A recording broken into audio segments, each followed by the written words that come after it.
Halo, nama saya Ade. Halo, nama aku Andri. Hai, nama aku Diana. Hai, nama aku Reddy. Nama saya Eki. Hello everybody, how are you? My name is Aprenata, but you can call me Mr. Patrick. Perkenalkan, nama aku Muhammad Nur Hafiz. Halo semuanya, nama aku Bella. Halo, nama aku Muhammad Febrian Dandri. Nama saya Dika Pratama Umandira. Halo teman-teman, saya Dava. Hai semua, perkenalin nama aku Bastian Rinaldi. Halo, nama aku Andre. Kamu tahu nggak sih Indonesia sekarang ulang tahun ke berapa? 2000 Ke 72 ya? Indonesia ke 76. 76 nggak sih? Yeah. 76 ya? Berarti 76 tahun berarti ya? 76. Tahu dong, Pak. Tahu yang ke 76 ya? Tahu 76.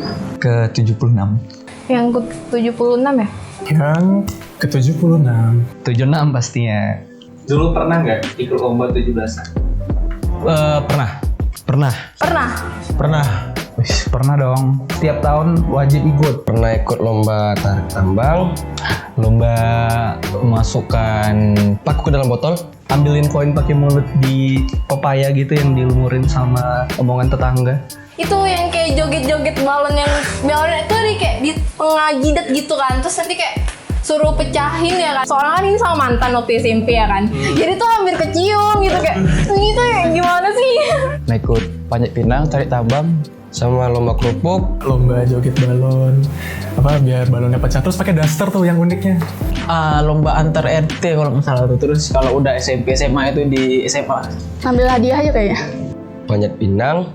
Pernah tuh masukin paku dalam mulut mantan. Wah, Dulu di gang aku pernah diadain 17-an dan di situ aku ikutin lomba panjat pinang. Oh, kalau panjat pinang belum. tapi nggak enak kalau panjat pinang. Badan gendut kayak aku nih selalu di bawah terus. Jadi yang lucunya ini, aku nggak pernah ikut panjat pinang. Karena tempat didoktrin sama orang tua kayak, kamu nggak usah manjat-manjat pinang kayak gitu. Kamu manjat dia aja nggak bisa kayak gitu. Semua sih diikutin karena penasaran orangnya, maka diikutin semua yang permainannya. Di masa yang seperti ini, gimana cara kamu ngerayain kemerdekaan Indonesia? Salah satunya palingan ya posting di IG atau gimana kayak tentang kemerdekaan. Gimana ya? Upload yang berbau 17-an di media sosial, jadian KRI harga mati. Paling itu sih, sama naikin bendera Nigeria ya. Aku kan penulis kan, jadi baca-baca tentang sejarah kemerdekaan kayak gitu. Pahlawan tuh harus kita ingat gitu. Dengan inilah mungkin mengibarkan Bendera di depan rumah.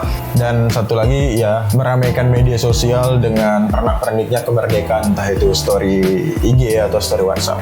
Mungkin tahun ini sama saja dengan yang tahun lalu. Di 17 Agustus di pagi hari, kami tetap membuka bengkel. Pergi ke DPR sih, ke gedung DPR tengok bendera. Di masa pandemi ini upload Instastory sih. Apalagi ya selain itu TikTokan kali ya. Kan kayak 17-an. Iya, tema 17-an kan. habis itu nengok TV pas kibra. Orang hormat ya saya hormat. Gitu. Pandemi Karena kan kita harus mematuhi protokol, menjauhi kerumunan. Ingat pesan ibu lah. kayaknya diam di rumah aja sih kayak. Rebahan.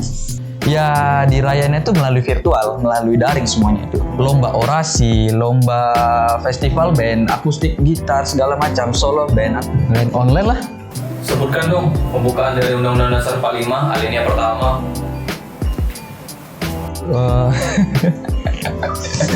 Nah ini nih. Dengan ini, tunggu. Bahwa sesungguhnya kemerdekaan Indonesia adalah hak segala untuk tahu. Nggak tahu sih. Lupa, sumpah lupa. Udah lama nggak sekolah. Lupa Bu. Ya kok lupa? Lupa deh, lupa. Tadi ingat loh, serius tadi ingat. Bahwa sesungguhnya kemerdekaan adalah hak seluruh bangsa dan oleh sebab itu maka penjajahan di atas dunia harus dihapuskan karena tidak sesuai dengan pri kemanusiaan dan pri keadilan. Oke. Bahwa sesungguhnya kemerdekaan itu adalah hak segala bangsa. Dan oleh sebab itu maka Penjajahan di atas dunia harus dihapuskan. Karena tidak sesuai dengan pri kemanusiaan. dan pri keadilan. Terus udah ada kontribusi nggak sih buat Indonesia? Oh, sudah lah, masa belum? Kontribusi yang seperti gimana? Bayar pajak nggak pernah telat loh Pak. Tapi pajak beat saya makin tahun makin tinggi Pak. Tidak ada sih.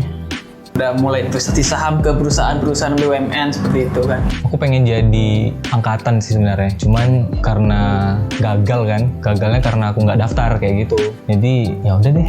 Ya pernah menjadi anggota Paskibra waktu dulu sekolah. Nggak ada. Ada banget. Rebahan. Yang corona. No comment sih.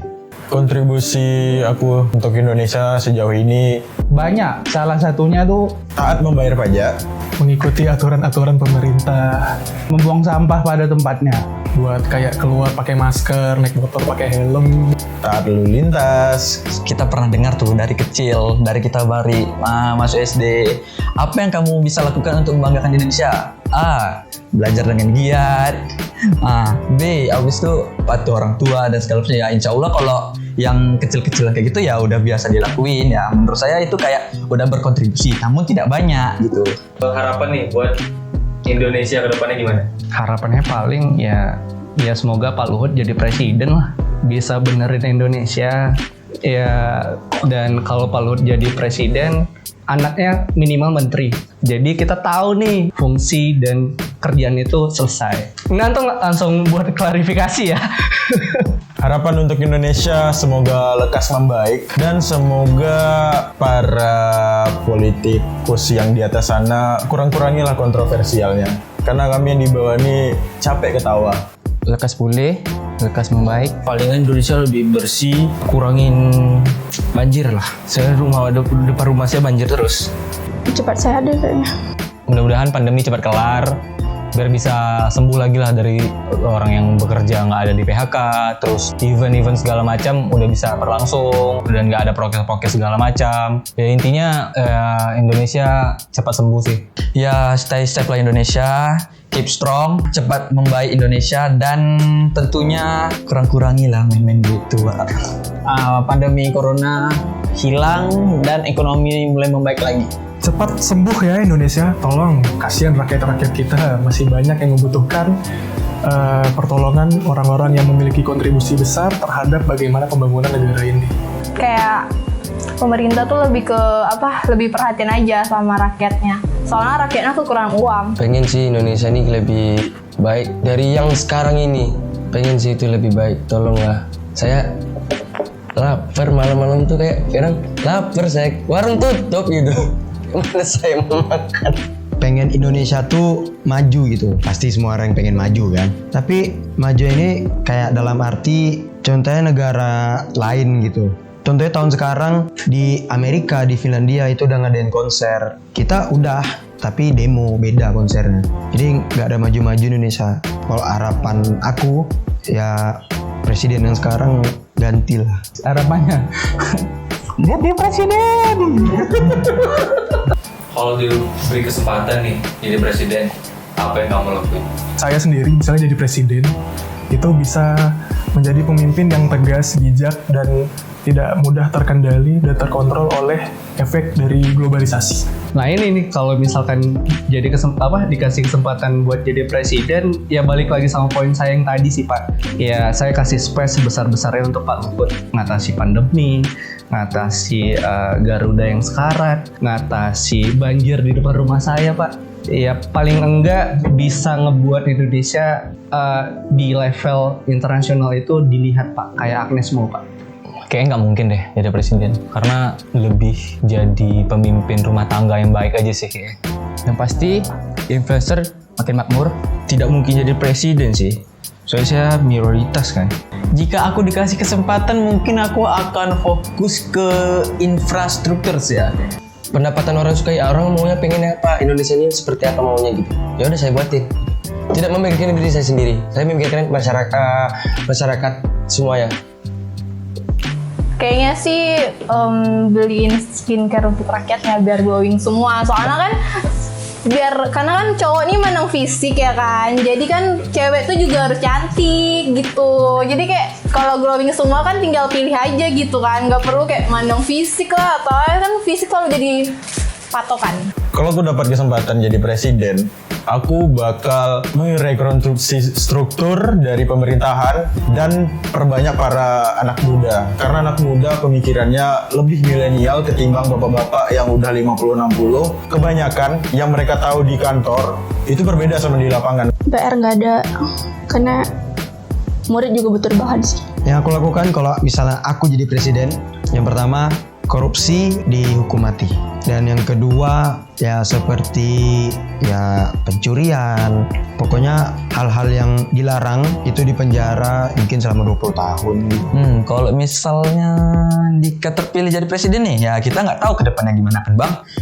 Kalau dikasih dari pribadi, kalau pemikiran sekarang, nggak tahu pemikiran ke depan. Kalau sekarang pemikiran sekarang nih, Dika lebih meningkatkan mutu pendidikan di Indonesia biar nggak ada orang goblok kayak saya bang. Goblok maksudnya, goblok. Memperhatikan rakyat-rakyat kecil gitu. Jadi disamakanlah gaji se-Indonesia tuh. Jadi nggak ada miskin, nggak ada kaya. Jadi semua rata. Free sex di mana-mana. Alkohol.